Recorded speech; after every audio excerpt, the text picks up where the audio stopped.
ఏదో ఒక కంపెనీకి సంబంధించి 3 కోట్ల రూపాయలు విలువైనటువంటి ఎక్విప్మెంట్ ఇచ్చారట ఆవిడ మంత్రిగా ఉండగా ఒక ఇండస్ట్రీకి. 3 సంవత్సరాలు అయింది దాని అంటే దానికి ఇచ్చే గ్యారంటీ టర్మ్ అయిపోయింది. 30 లక్షల రూపాయల ఎక్విప్మెంట్ మెయింటెనెన్స్ పెట్టక అది మూతపడిపోయింది, అది నాశనం అయిపోయింది. మన దగ్గర ప్రభుత్వ ఆసుపత్రులలో మిషన్స్ ఊరికినే పనిచేయడం ఆగిపోతాయి.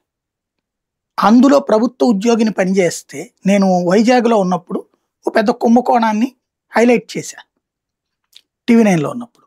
ఎలాగంటే కేజీహెచ్ హాస్పిటల్లో ఉన్న డాక్టర్లకి వాళ్ళ భార్యలు పార్ట్నర్లుగా లేదా వాళ్ళ భర్తల పార్ట్నర్లుగా ఆ చుట్టూతో ఉండేటటువంటి డయాగ్నోసిస్ సెంటర్లు అన్నీ ఉంటాయి. ఆ చుట్టూ ఉన్న డయాగ్నోసిస్ సెంటర్లలో ఈ డాక్టర్ల యొక్క కుటుంబం వాళ్ళు ఎవరో ఒకళ్ళు పార్ట్నర్ అన్నయ్యి ఉంటారు, లేదా టైఅప్ అన్నయ్యి ఉంటారు.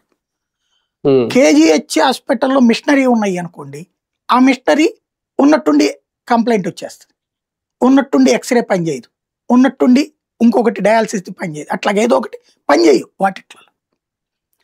ఎందుకయ్యా అంటే ఆ కన్సర్న్ ఎంప్లాయీ జీతం అతనికి వస్తుంది పని చేయకపోయినా సరే, అతను ఏదో ఒకటి చెడగొడతాడు. అక్కడ చెడగొడితే అక్కడికి ఇక్కడ మన దగ్గర మిషన్ పని అయిపోయిందమ్మా అక్కడికి వెళ్ళి చేయించుకోండి. వాళ్ళు పేదలు, ప్రభుత్వ ఆసుపత్రికి వచ్చిందే డబ్బులు లేక.